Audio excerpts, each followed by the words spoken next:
Hi guys! Welcome back to my channel! So for today's video, tayo ay pupunta sa Pampanga. Yes! Parang super excited naman ng pagkaka-yes ko doon. Anyway, super saya lang guys kasi first time namin tong aalis nang nakakotse, tas long drive, tas kaming dalawa lang. Grabe talaga sa long drive, no? Bulacan to Pampanga lang naman. Pero alam mo yun, pag yung feeling kasi na dumaan ka sa LNEX, long drive na siya. Siyempre, first stop natin yung Rosalie's. Alam mo, natakot magutom si ate mo. Siyempre, gustong-gusto ko dito yung mga suman nila, yung mga kakanin. Pero ang binili ko lang yung pinipig na suman. Sobrang sarap, guys. Guys? Sobrang sarap, guys. Talaga, promise. Bili kayo dito. Kung gusto niyo ng legit na mga pasalubong, dito kayo pumunta sa Rosalie's. So, ayun nga, going back to my kwento, ang dami ko nang sinabi. So, nakatoka-toka kasi kami sa pag-aayos ng labas namin. So, last time, yung nagdingga lang kami, ako yung nakatoka doon. Ako yung nag-arrange lahat-lahat. So, siya, ngayon naman, yung nag-arrange ng lahat ng ginawa namin for today. So, yun nga, napag-isipan niya na mag-book na lang ng staycation dahil nung nagdingga lang kami, sobrang napagod siya, girl. Gusto niyo ba i-flash ko pa yung video na hirap siya umakyat ng Nagbago yung isip ko, panoorin nyo na lang dun sa vlog namin na Dinggalan. So, hirap na hirap si kuya mo dun umakyat ng bondo. Kaya gusto niya ngayon, relax na lang, yung wala masyadong gagawin, yung tipong para ka lang talagang nasa bahay. Tapos na-realize din namin after, ba't pa tayo nag-book, manonood lang tayo ng Netflix na? Sana nag-setup na lang tayo ng pool. May pool naman din sa bahay, di ba? So anyways, located nga pala yung binook namin na staycation sa Deca Clark. Ito yung may wakeboarding na Deca. So, di na kami nag-wakeboarding kasi that time, sobrang ulan. Buti na lang nung papunta kami, wala pa. Pero nung pagpasok namin ng house, sobrang maulan na siya. So, ang ganda din nung napasukan naming phase, yung phase 12. Gated siya, guys. Parang nasa exclusive subdivision ka talaga. So, super ganda din ng bahay. Ang lakas maka-homebad is legit ang linis, tapos tahimik. Walang makikialam sa'yo ng mga kapitbahay, ganun. So, yun, watch nyo na lang yung video na to hanggang sa matapos para at least makita nyo at mag-book din kayo ng staycation dito kasi ang bait nila ate. So, ayun guys, pagpasok mo pa lang, di ba, ang syala-syala na. Tapos, alam nyo guys, naka-smart lock yung access nila sa door. Kaya kilis kami for the password lang siya. And tcharan, super cozy and home bodies ng feels ng bahay na to. Malamig, maraming aircon kasi may aircon sa sala, may aircon sa two rooms, and complete din yung utensils niya. So, pwede talaga magluto dito. It's just that hindi kami nagluto that time kasi kulang naman sa oras, saka alis din naman kami mamayang gabi.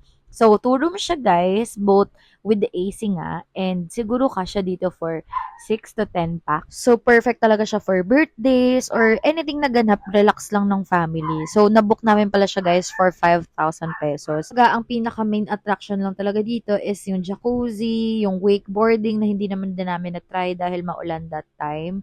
Pero, I'm not sure kung magkano yung access dun sa wakeboarding. Siguro itanong nyo na lang. So, ayun nga, yung jacuzzi, indoor jacuzzi siya. And tip ko sa inyo guys, magdala kayo ng bubble bath kasi 100 kada sachet nung bubble bath nila. Tapos naalala namin ang daming bubble bath sa bahay. So, ayun, nasa huli talagang pagsisisi. So, ayun, kumain muna kami ng Jollibee. Sa dami kasi ng kainan, hindi namin alam kung saan kami kakain. And puro nga only doon, mag-check-in na kami. Kaya, mabibitin lang sa oras, kaya hindi na lang. So, after no, Netflix muna, pahinga kasi galing sa biyahe. Call mo tulog. Akala mo talaga ang layo din talaga ng biyahe, no? So, mga biyahe pala namin, guys, nasa 1 hour lang or 45 minutes. So, inipunan na muna namin yung jacuzzi for 30 minutes bago siya mapuno. So, ayun, nakanta muna tayo.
Guys, after namin kumanta, nag-bonding muna kami. Alam mo yon, yung tipong reflection sa 8 years namin pagsasama, anong mga natutunan sa buhay, paano kami nag-grow, yung mga hindi dapat gawin at mga dapat gawin pa to make things work for us.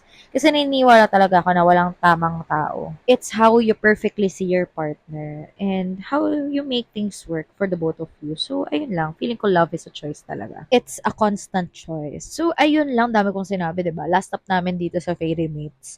Grabe, guys. Sa kabahaan siya ng Friendship Road. And, grabe, sobrang haba ng pila kahit 9 p.m. na ng gabi. Tipong 1 hour and 30 minutes kami nag-intay bago makakain kasi for 549 pesos, only steak, only fries, only wings, only pasta, macaroni salad, and mashed potato. So, yung mashed potato lang, isang beses lang daw nila sinaserve. Pero siguro kasi nga, ang hirap nun gawin. Ang tagal din sa oras. And to be honest, masarap yung steak nila, pero hindi sa akin yung wings. So, para sa akin lang yun ha, opinion ko lang, kokotongan ko talaga yung mambaba sa akin dyan. So, opinion ko lang yun kasi hindi naman ako yung vlogger na, vlogger talaga. So, hindi naman kasi ako yung food na vlogger, yes. Nasasabihin masarap yung ganito, sulit yung ganito, bla bla bla. Tapos pagdating doon, wala namang effect, di ba? Walang wow effect. So, ayun, okay yung steak for me, pero hindi nila forte yung wings. Masarap din yung pasta, kaso that time, one flavor lang yung ino-offer nila, so medyo siya nakakaumay. And kung yung mashed potato ay only din, mas madami pa sana akong makakain na steak.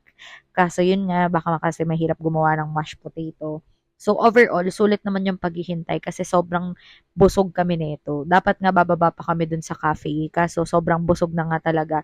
Hindi na kaya ng tiyan. Hindi ko na alam kung saan ko isisiksik. Tapos yung katabi niya pala guys, parang events place siya. Maganda, makaluma, Instagrammable post. Kasi hindi na kami nag-explore kasi nga gabi na and baka bawal, di ba? And kung ano pa makita ko doon. So anyways, i-rate na lang natin si Fairy Meats para at least di kayo mag-base sa masarap lang ganon. So for the steak, 8/10 siya sa akin kasi mas masarap pa rin sa Mamo 2. Wings is 5/10, pasta is 7, other dishes is 10/10, and yung service nila 100/100 kasi kahit pagod na sila, nakasmile, hindi nagsusungit to think na almost 9 p.m. na kami pumunta and malamang pagod na sila that time. And yun, yung vibes ng place is 100/10 kasi super ganda ng vibes. So, ayun lang. Check nyo na lang din para wala kayong masabi dyan. And thank you so much for watching on my channel. I hope to see you on my next videos. Babush!